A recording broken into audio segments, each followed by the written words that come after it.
filmmakers whose films were in competition over the last little while? Hi, everybody. And they're going to talk a little bit about the reality of making craft into art and some of their experiences. And though you haven't seen, not all of you have seen their film, I think some of the challenges that they faced are pretty common. So Nathan's a writer, a dedicated writer. What's the challenge in life? Living, being able to pay for it. I found a patron, my wife, and yeah, exactly. You just have to. I have to balance things that will maybe pay off in the end and things that I want to do, because you start and you feel like you're going to be able to write what you want to write, but you really can't if you want to make a living. You have to write other people's stuff for them. Get a little louder for everybody back there. Okay. So it is a client-driven world at the beginning, isn't it? But even features are in fact client-driven. That some producer has to believe that there's an audience out there that they're going to get all the money together to tell that big story. So it's a very client-driven, audience-driven kind of. You have to make everybody happy. My job as a writer is to make everybody in the project passionate about it.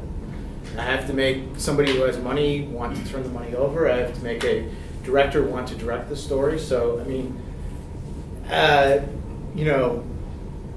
write because I get to play my imagination, and I get to wake up in the morning and I get to do a one-pager, and those 2 hours will get me going for a whole month because it was just pure joy. It was like playing in a sandbox when you were a kid. But there's always, at the end of the day, the reality that you're doing this for other people. Okay. Stephanie? Mm-hmm. Well, I started off working behind the scenes, and then I got into more of the acting side, and now I'm trying to combine the both this last year. And with the business aspect, everything I've learned over the last 8 years, how do you, well, as an actor, I figured it's the best way to make my own work. So I'm making my own work for myself, but also getting back to the writing, which is something I hadn't done for quite a while. But again, I have someone supporting me, my husband.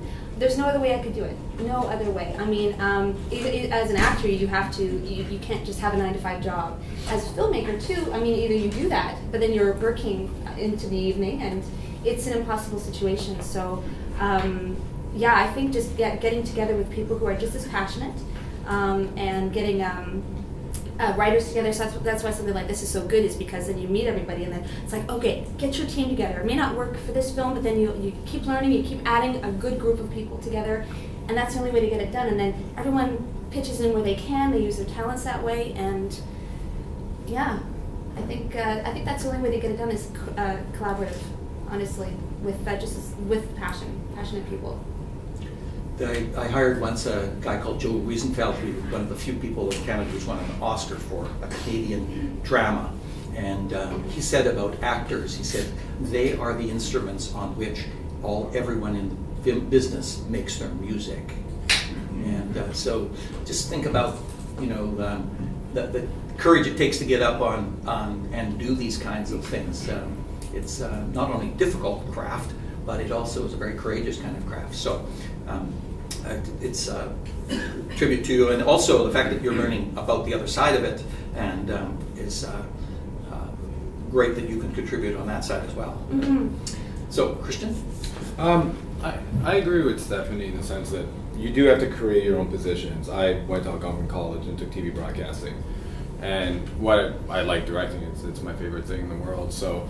But no one's going to hire you out of school to direct anything. It's not one of those positions that you get in after graduating. So it's like, well, if I'm going to direct anything, I'm going to have to do it myself. And it's very difficult. It's a lot of time. It can be incredibly stressful. And sometimes I kind of dislike it because of how scary it is. There's always that fear of, am I going to waste everyone's time? And will they all be ashamed once they see the movie and say like, oh my God, I can't believe I spent hours and whole evenings and nights and weekends working on this, and be ashamed of it. But that's your job as a director, is that the pressure does fall on you. You have to be the one to be on, when on set, everyone's looking at you. You got to seem like you know what you're doing, even when you don't know what you're doing. You have to look like you know what you're doing, even if you're just trying to kill time while you're figuring it out. It's like, yeah, move that over there, and while I'm figuring out what we're doing next.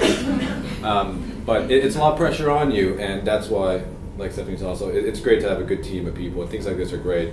I've met people in the past years that now I've started working with, and it really does make it a lot easier, and it takes a lot of the pressure off me to have people in positions that I can trust and are skilled, which is important, either technically or if it's acting, to have the skills necessary, but also the passion, the dedication, and that I can just trust them to, you do your job, I'll do mine, and the final product will come out a lot better because of it. So definitely collaboration, meeting people, it's huge.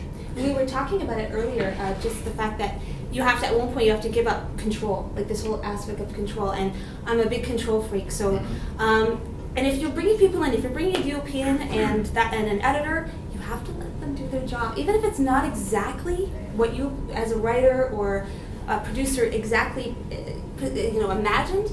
You have to allow them to tell their story the way they're doing it. If they're an editor, if they're a DOP, actors too, you have to. So that also is something I think you learn after doing this many, many times, and that's what also allowing everyone else to do their thing, and can make a better product that you never thought it could have been. It took me a long time to realize that through collaboration, my stories came to life. And you only realize that once you're able to relinquish things, and ideas are bouncing off different people, and they're getting into a different place that you didn't even think they were. I mean, going back to what you were talking about with the cave, in a metatextual way, stories are about bringing society together, and they are what society is. So, when you actually have people collaborating, that's when a story actually comes to life. It's interesting. I was hired by CBC to run a very high-level collaborative vision thing where we had extremely experienced writers, and one of the things we did was we had them write a scene, and then we put them in a chair and taped their mouths, and then the directors, we had 3 directors and 3 sets of actors, and they independently produced this in front of the actor, in front of the writer. And at the end, all of the writers said that they didn't realize their stuff was that good. It was just amazing because you saw what people brought to it.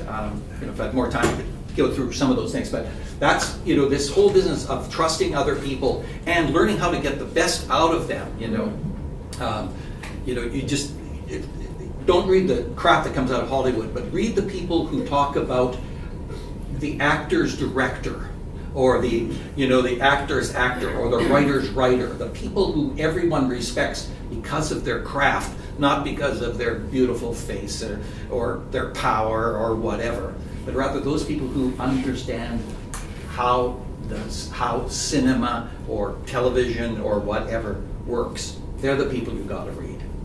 Maybe I just talk a little bit about, because that's true, I think for a director, that they do have to let the people do it. But you also, everyone has to believe that you're in charge, though, so there are, how do you balance that, where remember, I'm the one calling the shots, but do what you want to do. Well, you're steering the ship, so you gotta keep on track, but it's good to sometimes acknowledge that your idea is not always the best idea.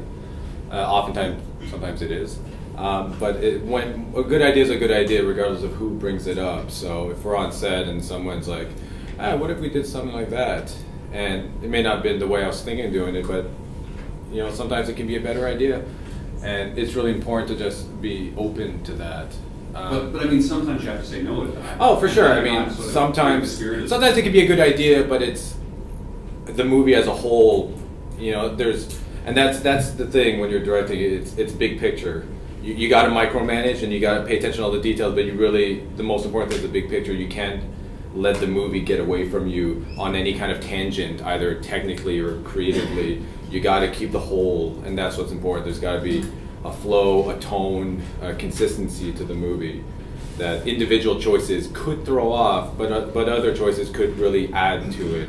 And that's the important thing. It's just you got to always be able to step back and just keep in mind, how is this working with everything else? Because you're just assembling puzzle pieces but you've got to put it all together later. So you got to make sure that that piece will feed with that piece, will fit with that piece, and that's just, I mean, that's your job, really. So. Yeah, I think pre-production. Like I always rush through. A lot of my other films were like, go, let's go. We're on set. What do we do? You know. Pre-production is key for everything. Rehearsing before you get on set. Once you're there, I think you have to convince yourself. So if someone like an editor or whatever, and it's something I don't agree with, you know, they're doing the editing or whatever.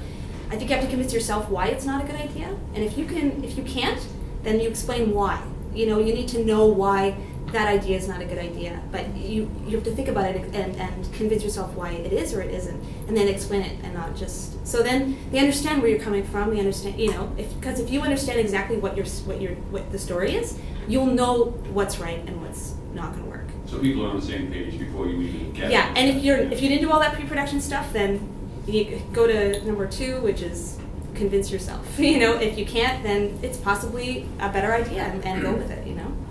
That's why I admire people who do these 72-hour film festivals, or 24-hour film festivals. I don't know how you guys do it. I love planning. It takes. I'm a wreck leading up to a shoot day, just making sure that everything is set up. All right, you know, all the logistics, the scheduling, the locations, this, that, and the more time you have for that, then the smoother it'll go. So you're not rushing around on set and some person's late because they didn't get the email. It's just. Pre-production is huge. I love pre-production. It's interesting though, because from the other side, and coming as a writer, this was the first film I'd ever directed. And so as a writer, you're kind of secretive by nature, generally, until your quills get up because you've been pushed too far. You know? But I went overboard. I had these 3D models, and we did previs, and I had the actresses go over it with me a couple times, and I learned a valuable lesson, which is I have to hold on to more control because I was trying to give too much away. So as a director, you know, I had to put my foot down because I looked at them and their brains were fried. They didn't want to know this. They don't think like that. They want to just act, you know. So there are certain things. So yeah, I mean, you do have to give stuff. You got to give people what they want at the time, I guess is really what it comes down to. They want to be cuddled. The other thing that is, have you found people very willing to participate? No dollars involved, and so on. Yeah. That's very important for them and for you, right? It's very important when you have no budget. It's very important. So you don't want to be too harsh with everybody. No, but that's where a lot of the pressure on me comes from. I know a lot of people are donating their time and sometimes their space or their equipment, and I figure I want to give you a final product you're proud to have worked on. You know, and that's why I guess it goes back to you're trying to please people. And like, I want to make the movie I want to make, but I want everyone who worked on to be proud of it and to be, like I said, not feel like they wasted their time on it.